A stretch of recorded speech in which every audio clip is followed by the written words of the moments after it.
If self-care is something that you're really struggling with, and that is creating the space and time for it to happen, and also bypassing the guilt, then you are in the right place.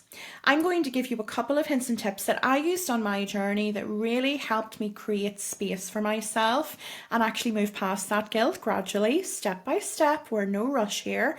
And it's also hints and tips that I pass on to my coaching clients as well, and that they have used and had really great success with. If this is the first time that you're coming across my content, hello, it is so good to have you here.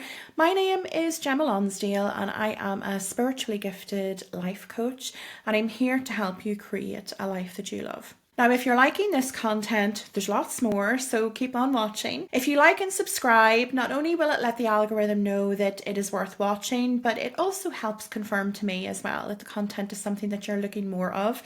Drop a comment in as well if you want to share something about your own personal journey, or if there's any of this that you try that you think you've had a lot of success with and you want to share it with everybody else. I would love to hear from you below, and I always come back to the comments as soon as I'm aware. Also, if you know of somebody else that could benefit from it, don't forget to share the content out, send them a link and they can watch it as well, and we can all benefit from helping to have a much happier life. My personal journey of focusing on my self-care really only started back in 2018 whenever I had cancer. I received a cancer diagnosis and I was having a marriage breakdown and I was moving house all in the same week. I hadn't scheduled it like that. It was just the universe trying to kick me into shape and turn things up a notch. So that was really what fueled my start of my healing journey really, and took me on a journey where I wanted to improve myself all around. Now, self-care isn't just about pouring yourself a bubble bath, although that can be part of it. It can absolutely be the thing that we need to do.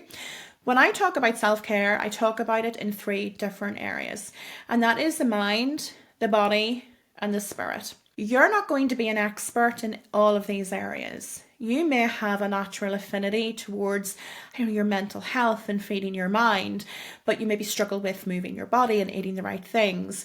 There are always going to be things that you will have a more natural affinity to, and you're never going to be perfect at everything, okay? So don't even try. So first of all, be kind to yourself. Don't expect change to happen overnight either. It has taken me many years to get to the stage where I feel like I'm very confident that I have achieved a lot of the things on my list, but yet I'm still working towards a lot of things as well. So change, whenever I look back now over the last 6-7 years, is just mind-blowing what I have achieved. We don't always see the change day to day, but over a longer period of time, I can guarantee you that it will be there.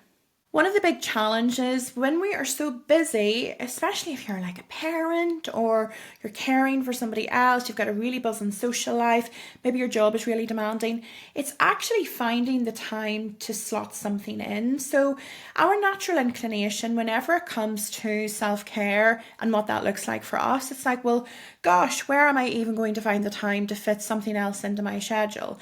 So rather than thinking about what you can downgrade in order to create space for yourself, actually think of it as making more use of your time and just utilizing your time better.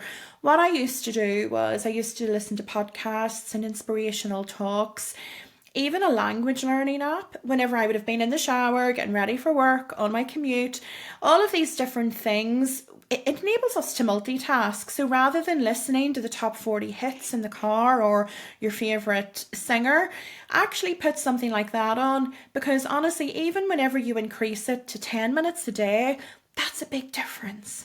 It's not about taking a big chunk of time out of your week and focusing 2 hours at once on listening to something or learning something new, and then not doing it for another 6 days. Try fitting something in little increments on a more regular basis, and that will get you so much further towards your goals.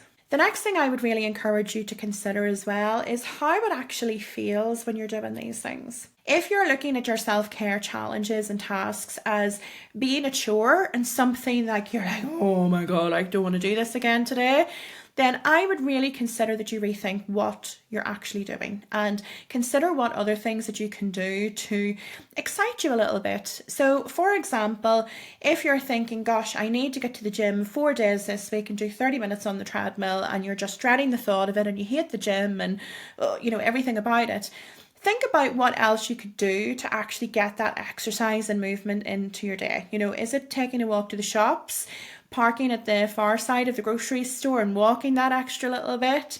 Maybe you want to take up hiking or horseback riding.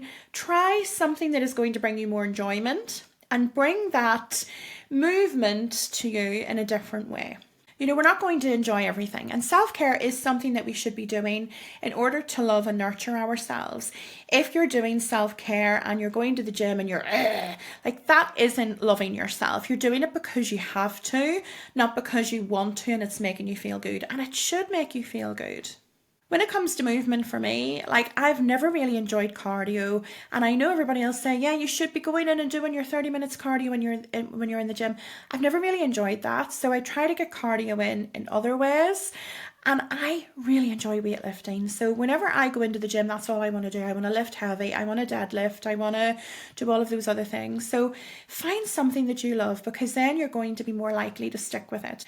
A while ago, I wanted to explore more arts and crafts because I'm not really a particularly arts and crafts person. And I got myself some knitting needles and some yarn. And I used to knit whenever I was a little kid. So I haven't knit since I was probably probably 8, 9, 10 years old. I found a YouTube video on how to do, the starting of it. I don't even know what it's called. But I was getting so annoyed and anxious with these knitting needles. So I know that that's definitely not something for me. So I can try something different and move on and find something else that fits me. Use it as an opportunity, a self-exploration, and find out what you are going to be really excited about, because you might find a new hobby that you are just absolutely over the moon with and you really enjoy and you want to pursue long term. And I know that I said it's not about creating more space. What I would encourage you to do, though, is to be cautious of how much TV you watch.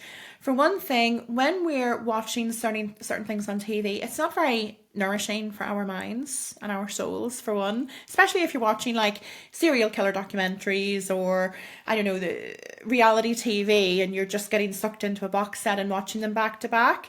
Be aware of the amount of time that you're investing in something, because actually it could be a case of, well, let me just watch one series or one episode of this, or I'll watch that documentary at the weekend, whenever it might be, and focus on thinking, okay, actually in this half hour I'm going to meditate or I'm going to journal. Do something that is a bit more nourishing for yourself. And honestly, you will find that once you start to see the benefits and you're creating a new habit, your life will completely change.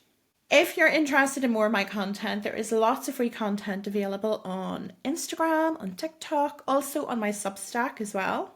I also have my historic podcast, The Happy Psychic, that is now in archive, 4 years of amazing episodes to help you along your healing journey with lots of wonderful guests along the way. And I also have my group membership as well that focuses on helping you achieve the life that you love. You can check out the link to that in my bio. I have my group coaching programs, and I also have one-to-one empowerment sessions. So you can check those out as well. They're a blend of coaching and spiritual insights. So there's a little bit of information comes through from spirit, some guidance, some predictions, and some coaching as well for you. I'll make sure and pin the link down below. It would be lovely to have you connect with me on all of the other socials, and I hope that you have enjoyed this content, and I look forward to hearing about all of the successes on your personal journey.